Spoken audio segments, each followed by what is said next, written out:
അത് തന്റെ ആളുകളോട് പറഞ്ഞു. 7-ാം ദിവസം സൂര്യാസ്തമയത്തിനു മുൻപ് പട്ടണവാസികൾ വന്ന് അവനോട് പറഞ്ഞു, തേനിനേക്കാൾ മാധുര്യമുള്ളത് എന്ത്? സിംഹത്തേക്കാൾ കരുത്തുള്ളത് ആര്? അപ്പോൾ അവൻ പറഞ്ഞു, എൻ്റെ പശുക്കിടാവിനെ കൊണ്ട് ഉഴുതില്ലായിരുന്നെങ്കിൽ കഥയുടെ സാരം നിങ്ങൾ മനസ്സിലാക്കുകയില്ലായിരുന്നു. കർത്താവിന്റെ ആത്മാവ് അവന്റെ മേൽ ശക്തിയോടെ വന്നു. അഷ്കലോണിൽ ചെന്ന് പട്ടണത്തിലെ 30 പേരെ കൊന്ന് കൊള്ളയടിച്ച് കടങ്കഥയുടെ സാരം പറഞ്ഞവർക്ക് വിശേഷ വസ്ത്രങ്ങൾ കൊടുത്തു. കോപാക്രാന്തനായി അവൻ തന്റെ പിതാവിന്റെ ഭവനത്തിലേക്ക് പോയി. സാംസന്റെ ഭാര്യ അവന്റെ മണവാളത്തോഴന്റെ ഭാര്യയായി. 1-ാം ചോദ്യം.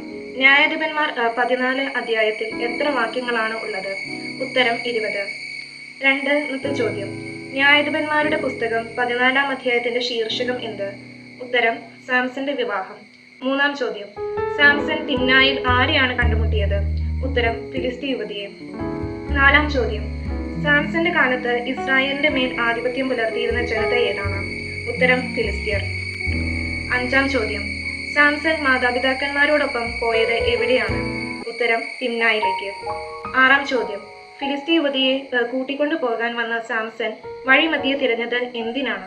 ഉത്തരം സിംഹത്തിന്റെ ഉടൽ കാണാൻ. 7-ാം ചോദ്യം. എവിടെ എത്തിയപ്പോഴാണ് ഒരു സിംഹക്കുട്ടി സാംസന്റെ നേരെ അലറി വന്നത്? ഉത്തരം തിമ്നായിൽ ഒരു മുന്തിരിത്തോപ്പിൽ വച്ച്. 8-ാം ചോദ്യം. ആരാണ് സാംസണിൽ ശക്തമായി ആവസിച്ചത്? ഉത്തരം കർത്താവിന്റെ ആത്മാവ്. 10-ാം ചോദ്യം. എന്ത് കൂടാതെയാണ് സാംസൺ സിംഹത്തിന്റെ ചീന്തിക്കളഞ്ഞത്? ആയുധം കൂടാതെ.